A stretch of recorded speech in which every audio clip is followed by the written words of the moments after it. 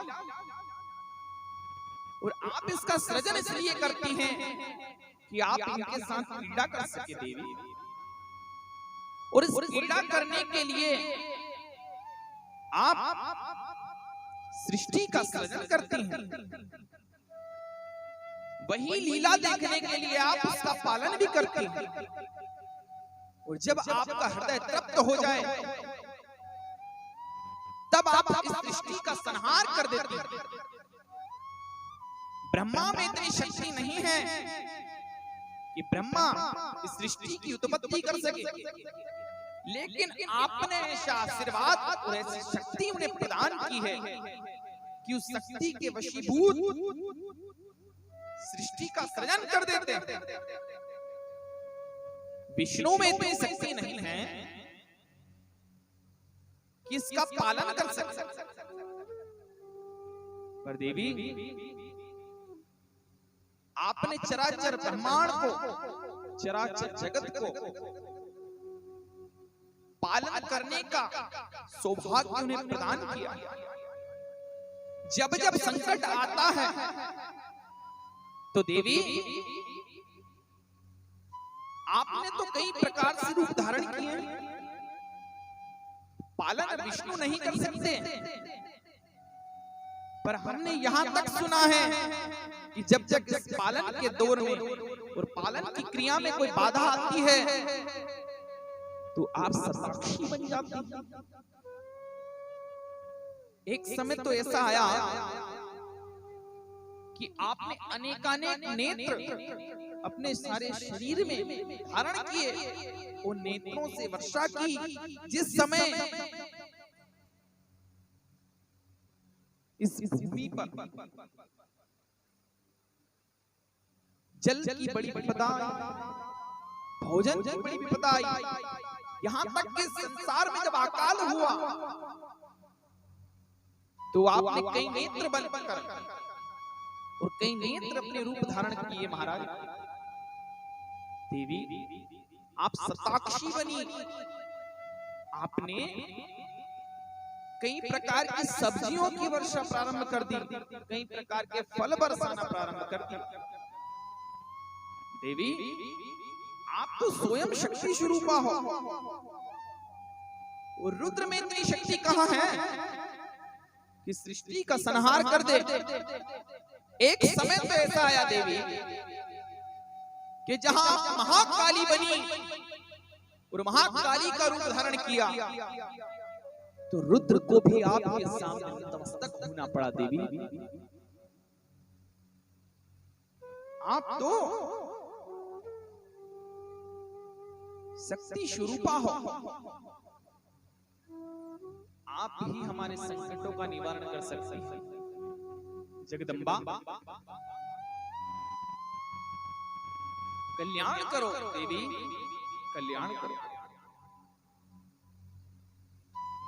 और आज इस प्रकार की स्तुति जब देवताओं ने की, तो आज मां जगदम्बा 18 भुजाओं से शोभा पाने वाली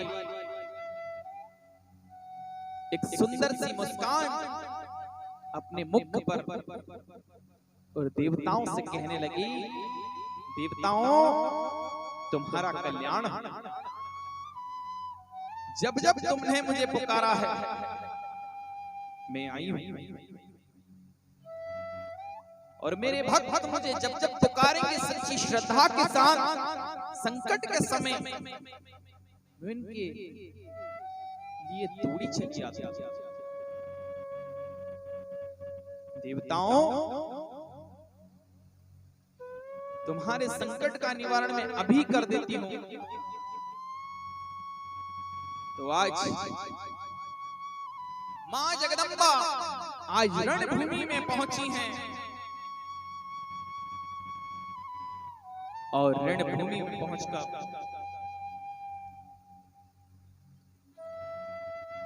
मधु पात्र से मधु का पान करने लगे और जो उनके हाथों में कई प्रकार से घंटा विराजमान थे उनका शोर करने लगी। जब इस प्रकार से शोर हुआ है तो आज महिषासुर बड़ा घबराया कि ये आवाज कहां से आई, जैसे कहीं प्रलय हो रहा हो। आज अपने सैनिकों से कहा ये आवाज कहां से आई।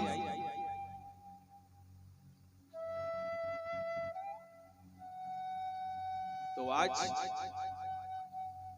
महिषासुर ने अपने मंत्री को बुलाया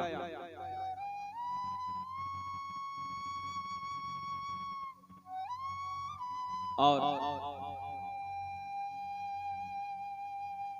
मंत्री से कहा कि तुम हमारे दूत बनकर जाओ, रणभूमि में देखकर आओ क्या विचित्र माया। आज देवी के रणभूमि में पहुंचते ऐसे अनेक प्रकार से वायु चलने लगी जैसे तूफान चल रहा, कई प्रकार से आवाजें आने लगी। उस शोर शब्दायमान को सुनकर महिषासुर बड़ा क्रोधित हुआ और महिषासुर ने अपने मंत्री को दूत बनाकर पहुंचाया। दूत ने जाकर देखा है तो मां जगदम्बा 18 भुजाओं से शोभा पा रही। उस शोभा पाती हुई दिव्य झांकी को जब देखा है तो दूत अचंभित हो गया कि ऐसी स्त्री जिसकी 18 भुजाएं हों, मैंने तो आज तक ऐसी माया नहीं देखी और ऐसी स्त्री भी नहीं देखी जिसकी 18 भुजाएं हों। आज दूत ने पूछा देवी कौन हो। मां जगदम्बा मधु का पान करते हुए मुस्कुराकर हल्की सी मुस्कान अपने मुख पर कहने लगी कि मैं तेरी काल हूं, तेरी मृत्यु हूं। इस प्रकार का शब्द सुनकर दूत वहां से भागता हुआ पुनः महिषासुर के पास आया और कहने लगा प्रभु रणभूमि में एक दिव्य स्त्री है प्रभु, ऐसी सुंदर स्त्री मैंने आज तक नहीं देखी जिसकी 18 भुजाएं हों। महाराज ऐसी अनुपम छवि मैंने आज तक नहीं देखी।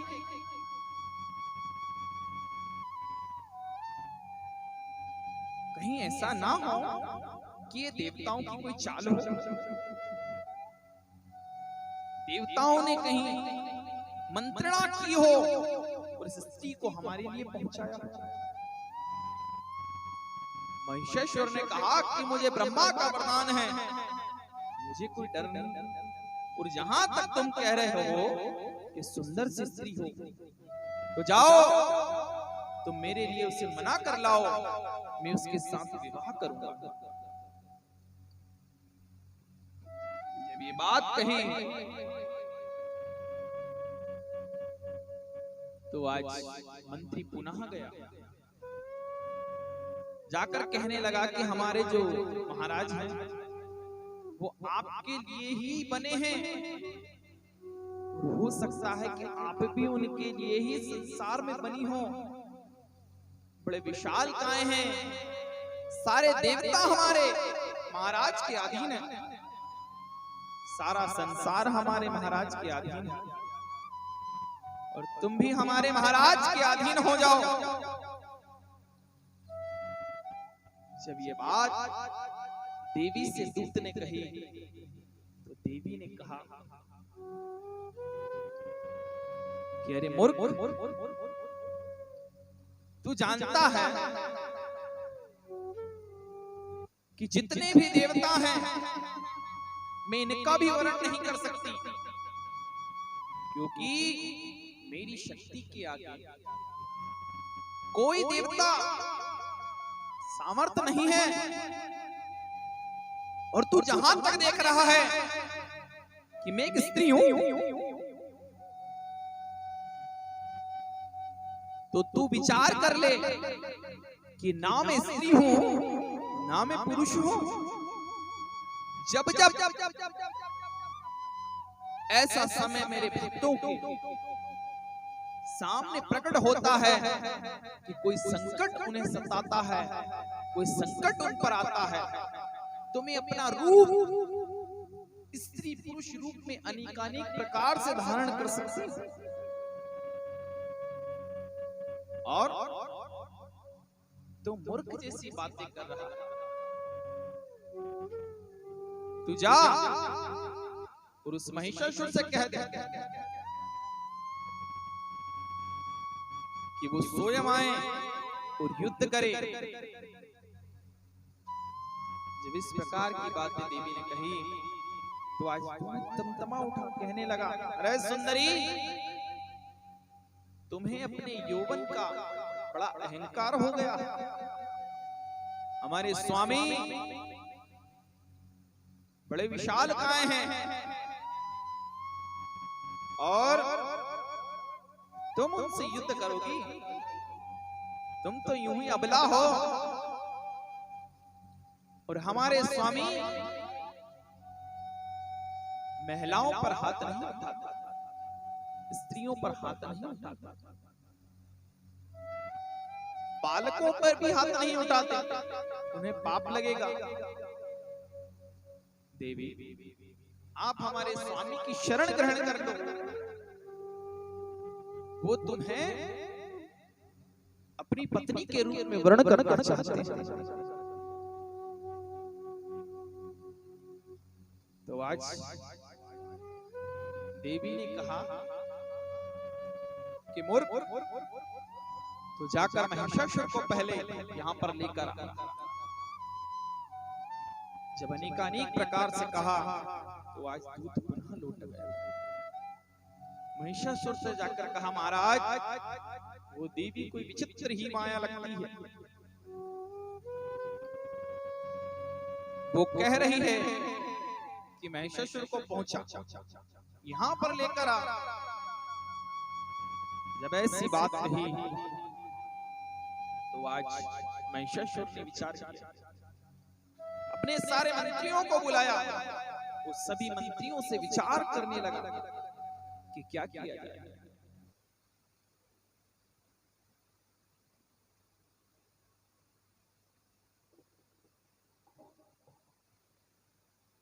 और महाराज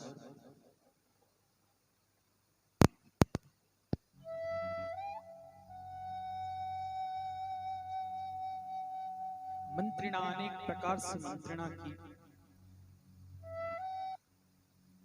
और महिषासुर के दो मंत्रियों ने कहा, महाराज ये स्त्री बार बार कह रही है कि मेरे सामने आओ और मेरे सामने इस महिषासुर को प्रकट कर। तो आज विरूपाक्ष ने कहा कि ऐसा हो महाराज कि कहीं इस स्त्री के ऊपर कामदेव तो हावी नहीं हो गया, जो आपको पति के रूप में वर्ण करने से पहले ये देखना चाहती है। तभी विरूपाक्ष की बात का दुर्धर्ष ने समर्थन किया, हाँ महाराज ऐसा हो सकता है कि स्त्री आपके लिए बनाई गई हो, वरना आज तक 18 भुजाओं वाली स्त्री कहां देखने को मिलती है जिसकी 18 भुजाएं हों। विरूपाक्ष और दुर्धर्ष की बात सुनकर महिषासुर काम के वशीभूत होने लगा। तभी ताम्र एक बहुत अच्छा ज्ञान अज्ञान धर्म अधर्म को जानने वाले ताम्र मंत्री ने कहा कि महाराज मैं उस स्त्री के सन्निकट से आया हूं। उसने एक शब्द कहा था कि मैं देवताओं की जननी महालक्ष्मी हूं। महाराज, जिसने देवताओं को जन्म दिया हो। और दूसरी बात सुनिए महाराज, सचिव वेद गुरु तीन जो प्रिय बोले भयास, राज धर्म तनि तीन करी, हो यही वे गई नाश। महाराज, मैं आपके प्रिय नहीं बोल रहा हूं आपके लिए, इसलिए आप ये ना समझें कि मैं आपका हित नहीं चाहता, पर जहां तक मैं आपका हित चाहता हूं, ये स्त्री कोई स्त्री नहीं है, ये कोई शक्ति है जो वास्तविकता आपकी मृत्यु का कारण बनकर आई है। ताम्र की बात सुनकर महिषासुर ने कहा, ऐसा कैसे हो सकता है? तुम जाओ ताम्र, पुनः जाकर उस स्त्री को समझाओ। ताम्र गए हैं। ताम्र ने अनेकानेक प्रकार से देवी से वार्ता की कि देवी आपको प्रणाम है। आज ताम्र ने जाकर इस प्रकार से जब वार्ता की तो देवी ने कहा कि मैं तुम्हारे अपार स्नेह प्रेम से प्रसन्न हूं, पर मंत्री तुम यहाँ दूत स्वरूप आए हो, तुम इस महिषासुर से कह दो कि अगर अपने प्राण को बचाना ही चाहता है तो पाताल में चला जाए, वहां जाकर रहे तो वो अपने प्राण बचा सकता है। यहाँ देवताओं को क्यों कष्ट दे रहा है? जब इस प्रकार से बातें हुई तो आज ताम्र पुनः भाग कर गए हैं। महिषासुर से अनेकानेक प्रकार की वार्ताएं की। महाराज, देवी ने कहा है कि तुम जाकर पाताल में रहो, वहां तो देते रहते हैं, आप रहो सुख पूर्वक वहीं पर। अगर अपने प्राणों को वास्तविकता बचाना चाहते हो और अपने प्राणों की रक्षा करना चाहते हो तो यहां से चले जाओ। देवी अनेकानेक प्रकार से कह रही है। तो आज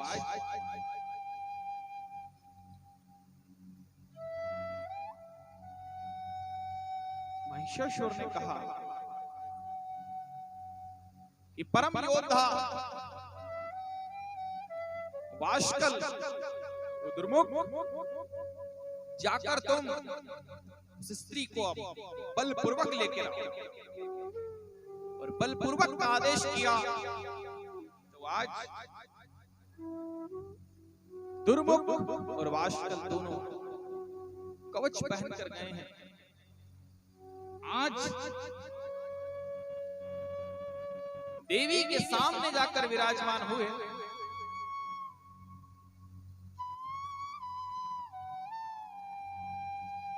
और सामने जाकर युद्ध करने लगे। और युद्ध अपार युद्ध किया। कई बार वाष्कल ने मां जगदंबा के सिंह पर अस्त्र से प्रहार किया, गदा से प्रहार किया। तो आज देवी ने त्रिशूल वाष्कल की छाती पर चलाया है। वाष्कल के प्राण पखेरु उड़ गए। जब वाष्कल ने के प्राण पखेरु उड़े हैं तो आज दुर्मुख बड़े क्रोधाग हृदय की क्रोधाग में लेते हुए मां जगदंबा के ऊपर चढ़ा है। अनेकानेक बाण बरसाने लगा और बाण बरसाते बरसाते हाथ में आज तलवार लेकर देवी के सन्निकट पहुंचा। सिंह पर भी कई प्रकार से प्रहार किया और मां जगदम्बा ने भी कई आयुधों से सेना पर प्रहार किया और महाराज अंतोगत्वा जगदम्बा ने जैसे ही एक तलवार चलाई है कि दुर्मुख के